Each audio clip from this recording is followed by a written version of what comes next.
Congresswoman Jan Schakowsky is a Democrat out of Illinois. She is the Chief Deputy Whip on the Democratic Steering Policy Committee, and she joins me now. It's good to have you here. Thanks so much for having me. Well, you know Chicago pretty well. I do. It's a great town. What do you think of all this?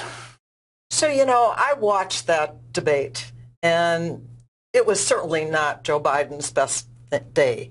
But I want to tell you, even on his worst day, he is so much better than Donald Trump.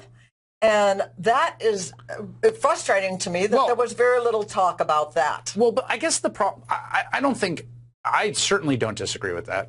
In fact, I agree strongly with it. And I would suspect the majority of people watching this program agree strongly with it. And I think the concern more is that if in a tight race, in a race that the president has been tied or slightly behind, particularly behind in tipping point electoral college states, to the extent there's some pool of voters, and they're very small, who don't see that manifest obvious truth of that, right? That even on his worst day, Joe Biden's better than Donald Trump. They have to be persuaded. And the question is, can Joe Biden, in his current state, at his age, with the communicative abilities he has, persuade them? Okay. I think absolutely yes. That Joe Biden... You have no doubt. I feel very confident about that. And one of the reasons I think that is that Joe Biden is beloved by so many people. He is more than just a decent man. He is the kind of person that relates to everyday people. I think the campaign that he has put together, the team that he has together, the staff that he has together, that they can do this, that we can do it. But let me just say, sure. We were talking about how soon we're going to be coming up to the election. What we need to be doing now is putting people on the street, walking, knocking on doors. Right. And I want to tell you something. If people think it's going to be a simple matter, Democrats are going to kumbaya, this is what we want to do, here's the choice that we have, it is going to be absolute chaos. If the president were to announce that I am no longer going to stand as the nominee of the party and someone else will be, either I endorse Kamala Harris, my vice president, she will then go to Chicago, this great town, the convention, which is, as far as I don't think has ever had a really messy convention before. If I'm not, certainly not. I'm checking on my memory. So you think it would be chaos? I think there would be all kinds of people trying to throw their name into it. Right, but isn't that just politics? All kinds of fighting. Look, I think the team that they have right now with Kamala is a great team, and we should be now concentrating. I'm already working on getting people on the bus, going to Wisconsin and to Michigan, and that's what we should be doing. Okay, but if it's a great team, and I'm not disputing that, here's what I keep coming back to as I look at this race. I think the record of this administration's macroeconomic stewardship is literally the best in the entire OECD. I think that's statistically proven. Absolutely. It's the best growth in G7. Inflation is coming down quite well. We had new wage growth numbers today. We have a wage growth that's up 3.9% in real terms, which is higher than wage growth in 2019 pre-COVID under Donald Trump. And the jobs today?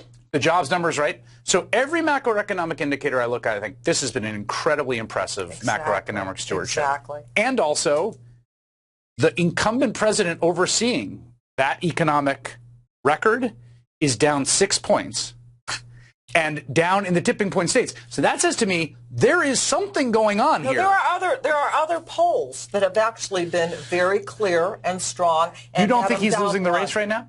I'm not sure. I'm not so sure. I know that the majority of voters right now, according to Survey USA, they support Joe Biden. Right. They think he should stay as the candidate. Yeah, I think that's being tipped a little bit by Republicans who want him to stay in the race because they think he could beat him. I mean, so here's my question. Right. So here's my question, though. What is your understanding? Let's say that right now the race is either tied or Joe Biden and Kamala Harris are losing. Okay, which I think is a fair characterization. There's 4 months until Election Day. The record has been on the merits good. What is your understanding of both the White House's plan, the campaign's plan, and your general vision of what you do in the next 4 months that moves the polls the amount that you need them to forestall the disaster that we all agree on, the genuine disaster of a Donald Trump second term? I think that Joe Biden will have to demonstrate. He is going out. I mean, I know that there were 1,000 people in Madison, Wisconsin today, and they were cheering. You heard those cheers that he said he's going to continue to run.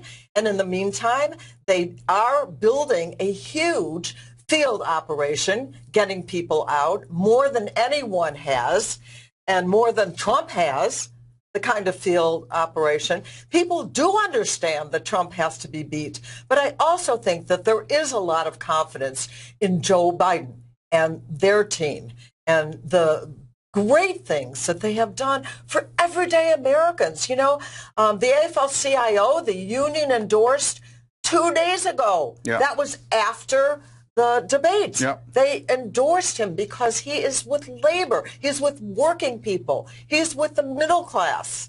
How do you mentally model or think about people that are undecided at this point? I mean, I think this is a thing that's so sort of perplexing for a lot of people, and I think just also very high stakes in terms of the direction of this outcome. You know, these are two extremely well-known quantities, Joe Biden, Donald Trump. Again, the record is what the record is. And again, I think it's the best in the, you know, in the developed world economically. What do you understand of why people still, I mean, what people will say to that is that the polling shows that age is a huge factor and a huge concern, and that part of the reason you could explain those folks who are undecided or people who have even moved away from Joe Biden post-debate is the age concern. Let me give you an example of the work that they're doing continuing right now. Joe Biden just is doing, what do you call it, for people to be able to work who have been, who are immigrants here. Particularly work permits for family members, particularly. So I think there are a lot of people, maybe in the Hispanic community, who have felt, oh, you know, what are we getting from this? We're going to do it. I mean, there are a number of things that he is moving forward on, and that are going to be going forward as we move. And he's going to be everywhere. He is going to be everywhere. You are confident in that? Well, okay, I guess I could say I'm asking, that. I mean, that's the plan. I've seen the plan. They're going to be all over. I hope he does get a good night's sleep, and I want him to be out there vigorous. And I've seen him vigorous, like at the State of the Union address, where he wasn't on the teleprompter all the time. No, he was improvising, for sure. He shamed those Republicans. I mean, really. Well, we're going to see if he's going to be out there. We're going to see how this interview goes. Congresswoman Jan Schakowsky, it's great to have you here. Thanks so much for coming by. Thanks so much. I appreciate you.